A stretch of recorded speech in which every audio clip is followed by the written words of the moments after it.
आज अगर इंडस्ट्री में पवन सिंह भी अपने दम पे जो है आगे बढ़े हैं, नो डाउट, उनसे सुरीला गाना गाने वाला अभी वर्तमान समय में कोई नहीं है। पवन सिंह से सुरीला गाना कोई नहीं गाता है, वो जो है कभी भी किसी का कॉपी नहीं करते हैं। तो मैं हरास नहीं हूँ इस चीज से कि हाँ कोई मुझे परेशान कर रहा है, और कौन परेशान कर रहा है और किसके इशारे पे होता है, सारी चीजें मुझे खुद ही पता चलती है। बट कोई नहीं, वो भी अपने भाई हैं, अच्छा है, मुझे खुशी मिलती है कि चलो कोई मुझे पीछा करने के लिए इतने षड्यंत्र तो कर रहा है, अच्छी बात है।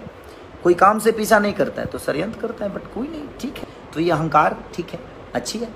ईश्वर आपको भला, मैं हमेशा कोशिश करूंगा जी, भगवान आपका भला करे, भगवान आपका कभी गलत ना करे। कल रात में मैंने गाना गाया और प्रियांशु ने रात में मिक्सिंग किया और सवेरे हमारे वेब कंपनी से गाना रिलीज हुआ और ये गाना मेरा आज ही रिलीज हुआ और आज ही पूरे वर्ल्ड में ट्रेंड कर रहा है।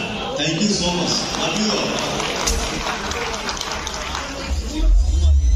मैं इसलिए आपको मैसेज की थी ना कि पिछली बार आज ही 5 के एक दिन पहले 4 तारीख को टीजर रिलीज हुआ था, ये नहीं हुआ था, इसीलिए मेरे को विश्वास नहीं किया था। जीवन में हमेशा कुछ नया करेंगे सोचिए चाहिए, और गाने का टीजर नहीं होता है।